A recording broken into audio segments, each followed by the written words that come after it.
নমস্কার বন্ধুরা, তোমরা কেমন আছো? আমি ভালো আছি, আশা করি তোমরাও ভালো আছো। আমি আজকে চুনো মাছের তরকারি করব। প্রথমে শিম আলু ভাজা করে নেব। শিম আলুটা ভাজা হতে থাকুক, তারপরে তোমাদেরকে কিছু কথা বলছি। এইভাবে চুনো মাছ রান্না করে খেয়ে দেখবা, এক থালা ভাত খেয়েই নেবে, এত সুন্দর হয়, এত টেস্টি।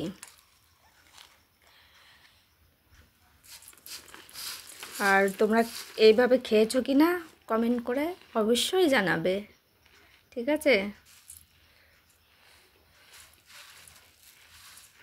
আলুটা আর সিমটা ভাজা হোক, তারপর তুলে নেব। তুলে নিয়ে মাছটাকে মাখাবো মশলা দিয়ে।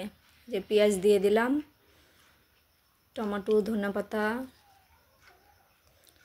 লবণ, হলুদ, পেঁয়াজ বাটা, রসুন বাটা, আদা বাটা, জিরে বাটা দিয়ে দিলাম। কড়াইতে তেল দিলাম, মাছে তেল দিলাম, দিয়ে এবার মাখবো। মাখা হয়ে গেলেই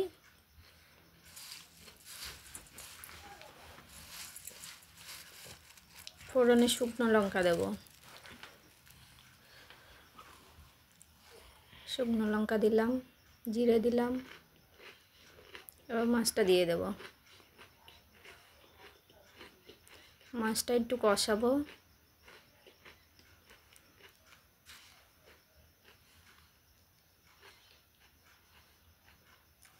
একটু উল্টে দিলাম,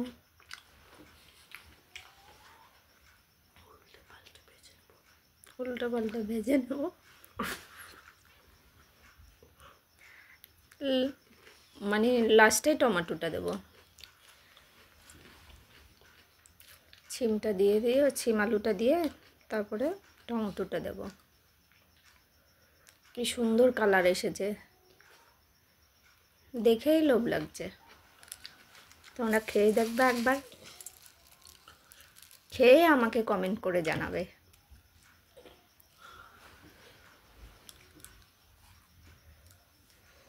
চুনো মাছ কাটতে সময় লাগে, কিন্তু খেতে ভালো, এতে অনেক প্রোটিন আছে। বাচ্চাদের জন্য ভালো। আলু দিয়ে দিলাম, আলু, সিম, টমেটো দিয়ে দিলাম, একটু ঢেকে দিলাম।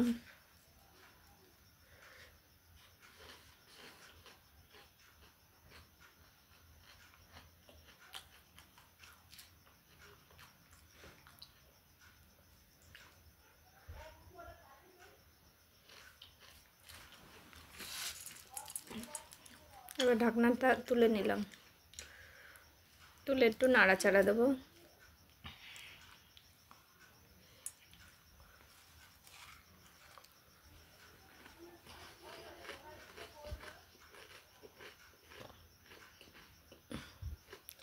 এইদিকে একটু কাজ করতেছিলাম।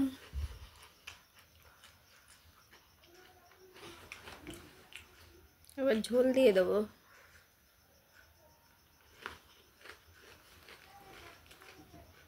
ঝোল দিয়ে একটু নাড়া দেবো কড়াইটা ধরে, ঢেকে দেবো।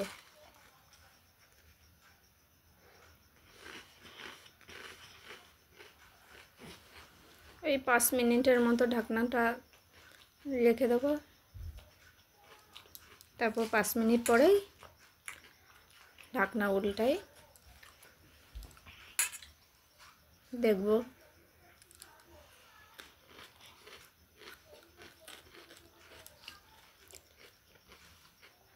কালারটা যা দারুণ আসবে না, জিভে লেগে থাকবে খেলে পরে। এবার ঢাকনা তুলবো। এই দেখো কি সুন্দর দেখতে। লাস্টে একটু ধনেপাতা দিয়ে নামিয়ে নেব। ধনেপাতাটা কেটে নিচ্ছি।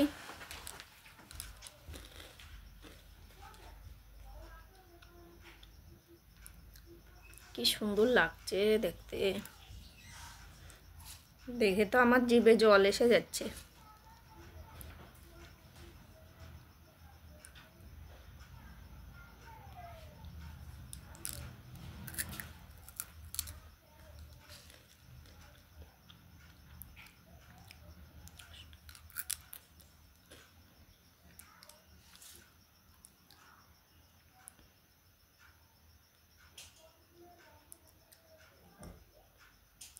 দেখলাম আলুগুলো সিদ্ধ হয়েছে কিনা, টমেটো সিদ্ধ হয়েছে কিনা।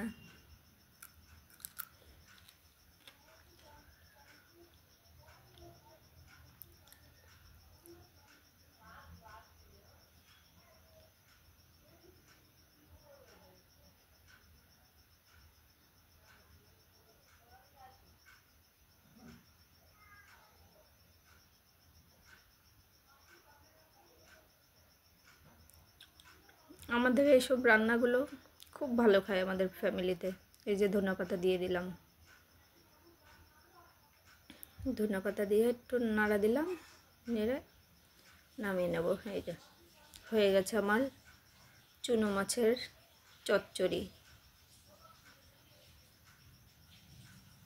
এভাবে রান্না করে খেয়ে দেখবে, দারুণ।